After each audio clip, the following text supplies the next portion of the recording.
Good. Hi, Laurel. I'd like everyone to Hi, Sue. I'd like everyone to meet Laurel Sholin.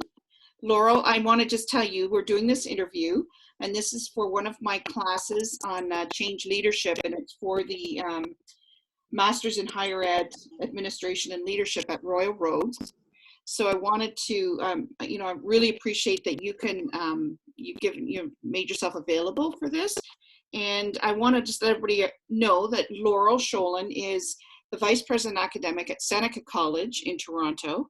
And she has many, many years of experience. And she has been, I actually think you were a chair too, were you not? But I was a chair and a dean and an AVP. Yes, chair, dean, AVP, and then she came to Fleming College and was there for just under 3 years as vice president academic, which is where I got to know her. And she was my supervisor and became a mentor to me. And then the president of Seneca reached out and asked her personally to come back in a VPA role. So she moved back to the city, the big city, and she's been doing great things there.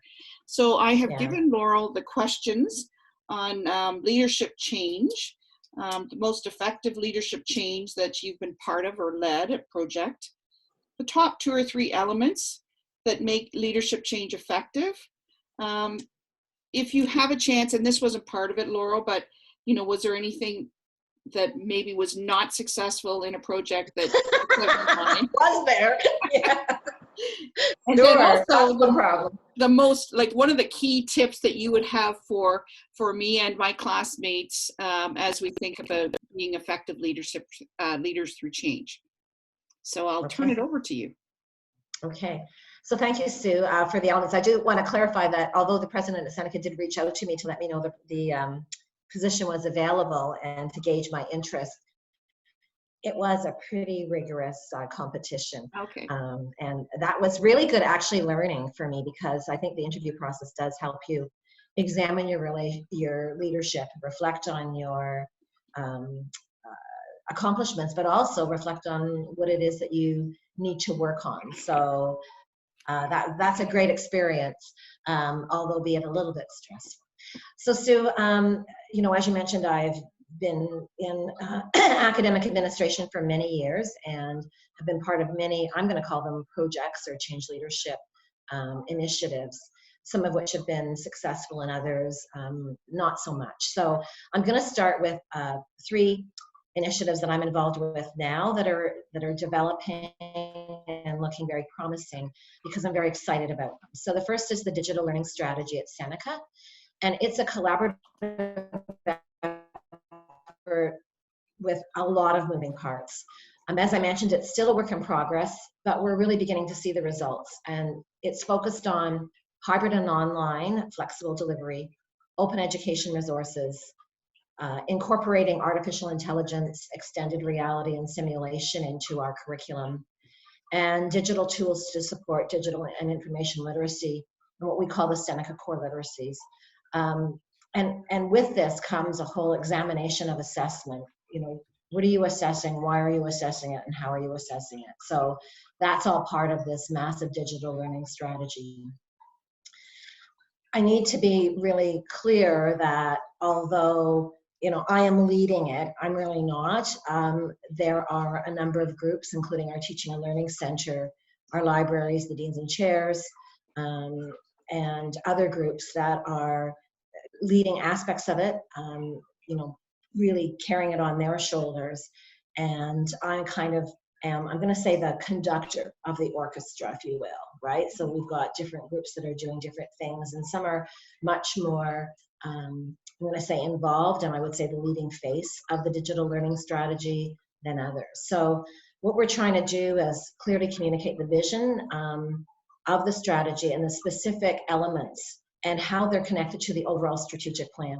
So the challenge, of course, is using every opportunity to engage the partners, primarily faculty, and other departments such as our information technology services and marketing and communications to support us. And then, of course, finding as many opportunities for faculty, staff, and administrators to participate and see themselves in the digital learning strategy. So one of the things that we did, and we did a little bit early, is earlier than I had anticipated, was to, in September 2018, we made available the full suite of Adobe Creative Cloud tools to all faculty and students. Up to that point, you think of Adobe as being in the wheelhouse of the creatives.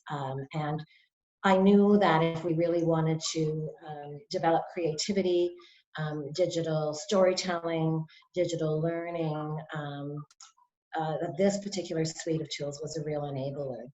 And it was a lot earlier than I planned, by about a year. ITS, I negotiated a contract very aggressively at a great price, and they came to me and said, "We've got some good news. The good news is that we've nailed, the Adobe Creative Cloud for everyone." I said, "Wonderful! I can't wait to implement it in September 2019. I need a full year to get everybody on board at this stage of the project." And they said, "Well, the bad news is that it's September 2018, which gave us a very short runway."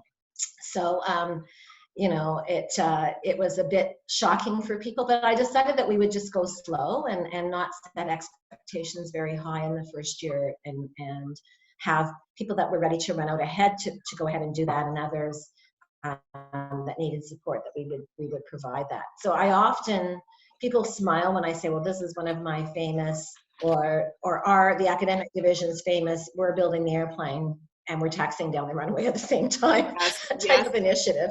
I've used that one. And so, so I always try to paint like a real picture and set expectations that, it's not going to be perfect. We're learning along the way. We're going to stumble.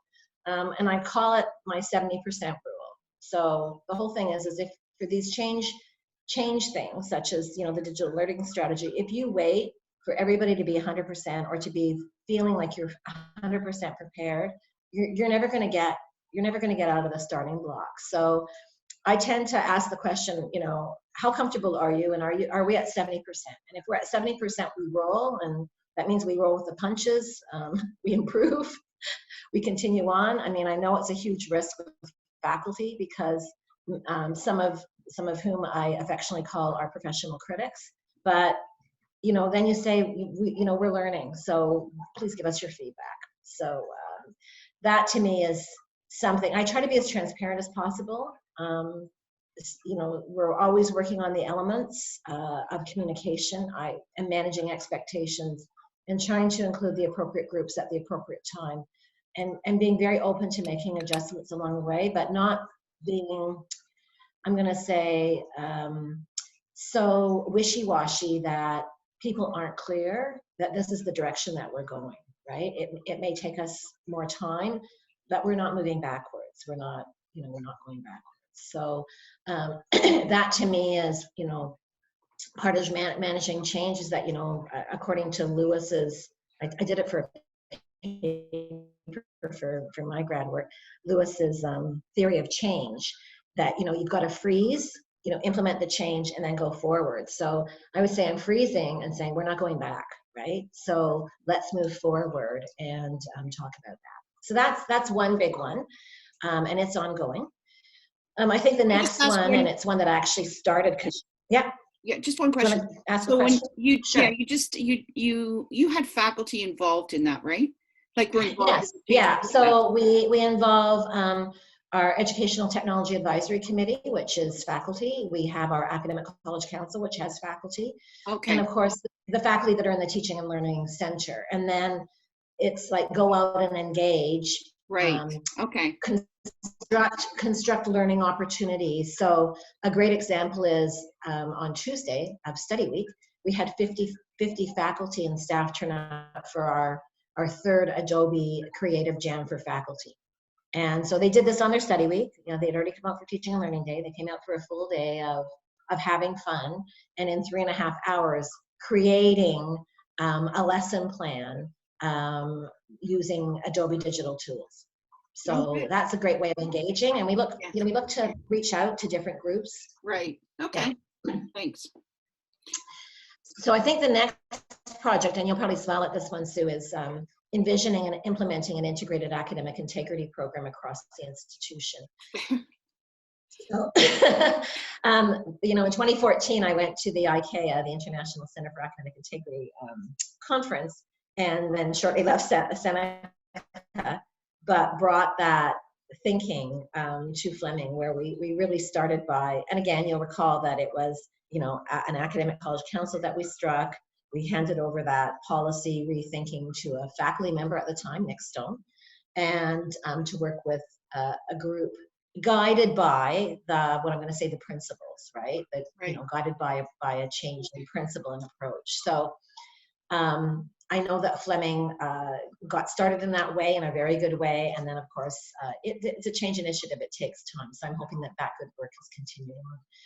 So when I came back to Seneca and I said, oh, where are we on academic integrity? They kind of said nowhere. So I said, okay, well, let's kind of restart. So this involved what some might view as a really massive change to our policy, but it's really a massive change in the approach to dealing with the issue. So we've gone from rules and compliance, which is kind of like a gotcha, to a teaching and learning frame, which is very much education, right? Until we can look a student in the eye and say, sorry, you violated our policy, we'll be going forward with sanctions. Oh, and by the way, we've done absolutely everything possible to ensure that you fully understand the nuances of academic integrity, where to get help, support, etc. And we certainly weren't there at Seneca. So again, we started out by identifying and involving the appropriate groups, gaining support from the key groups. But our biggest challenge is getting faculty on board. It's happening, but there are still pockets of resistance in some areas. And so we're really working on the education aspect with faculty, helping them to understand the role that they play in supporting a culture of academic integrity, and how actually by getting on board with an education approach actually will down the road save them time, effort, and I'm going to say a lot of angst. So some of the difficult conversations are in and around faculty's perception that we're giving students a free ride, a free pass, we're lowering standards. It's too much work to redesign my assessment. So it's not without a lot of controversy. And I have to say, Amy Lynn, who's our Director of Teaching and Learning, is bearing the brunt of a lot of the challenges. I mean, I tease Amy and I say, sometimes we do some sessions together, but mostly she's out there alone. And, we kind of have to strap on our body armor, right? Because there can be a lot of resistance in some of the groups of faculty. But, if you start at principles, what is it that we're trying to accomplish? What are our principles?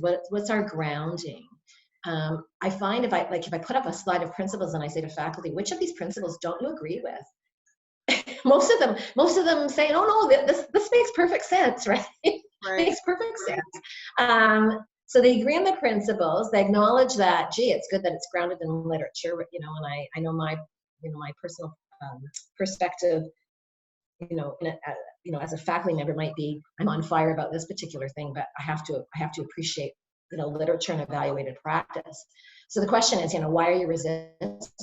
Right. If you agree on the principles and you get that it's grounded in literature. So it's trying to get at that particular piece, like really what is it? So I think you've hit on something.